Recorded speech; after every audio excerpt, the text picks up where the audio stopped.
mereka yang tidak sesuai dengan ketentuan. Kita sudah menyampaikan secara bersurat. Panwaslih Kota Banda Aceh menyelenggarakan sosialisasi peraturan perundang-undangan pemilu dengan sejumlah awak media yang ada di Banda Aceh.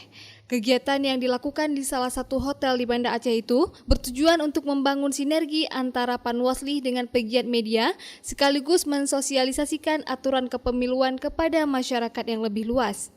Ketua Panwaslih Kota Banda Aceh, Eli Safrida, mengatakan Panwaslih Kota Banda Aceh melaksanakan pengawasan yang pada saat ini masuk ke dalam tahapan kampanye dan menemukan masih banyak terdapat alat peraga kampanye atau APK yang terpasang tidak pada tempatnya. Sebelumnya Panwaslih juga telah menghimbau kepada seluruh partai politik peserta pemilu untuk menaati seluruh proses tahapan pemilu dengan bijak. Beberapa surat imbauan kita kepada partai politik ini untuk memasang alat peraga kampanye itu sesuai dengan zonasi dan tentu sesuai dengan aturan yang ada. Kita sampaikan jauh-jauh hari sebelum pelaksanaan pengawasan kampanye karena ada beberapa metode yang digunakan oleh peserta pemilu, tatap muka, penyebaran bahan kampanye, pertemuan terbatas yang dilakukan oleh peserta pemilu. Namun dalam upaya-upaya yang sudah kita lakukan, kita menghimbau, kemudian berkoordinasi, kita menyurati, kita lakukan pendekatan agar ini ditertibkan secara mandiri.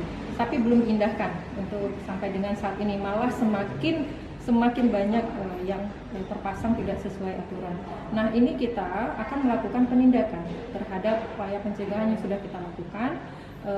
Dalam waktu dekat kita memang sudah melakukan koordinasi dengan KIP Kota Banda Aceh, kemudian dengan pemerintah Kota Banda Aceh. Kalau di kota itu kita belum ada laporan, namun di panitia pengawas kecamatan itu ada beberapa laporan yang telah diberikan oleh masyarakat. Pelanggaran-pelanggaran yang lain ini juga kita mendapatkan laporan terhadap adanya dugaan pelanggaran yang dilakukan oleh perangkat kampung. Pada saat kampanye ini kita belum menerima laporan terkait dengan adanya dugaan aparatur sipil negara yang kedapatan atau ketahuan hal-hal yang dilanggar dalam undang-undang. Sudah memetakan potensi kerawanan yang ada di Kota Banda Aceh. Isu kerawanan libatnya ASN, TNI, Polri, dan perangkat kampung yang dilibatkan dalam masa kampanye nantinya. Penempatan APK-APK yang di tempat yang melanggar terkait dengan logistik pemilu nantinya itu menjadi titik kerawanan juga pada saat kita pencoblosan. Money politik yang akan terjadi pada saat baik ini pada saat ini masa kampanye, kemudian pada saat pencoblosan nantinya. Berita hoax, nah ini juga menjadi isu kerawanan yang ada pada saat ini.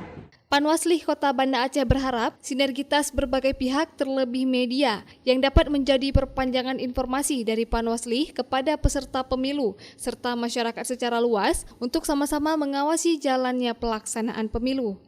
Dari Banda Aceh, Lala Nurmala melaporkan untuk Puja TV Aceh.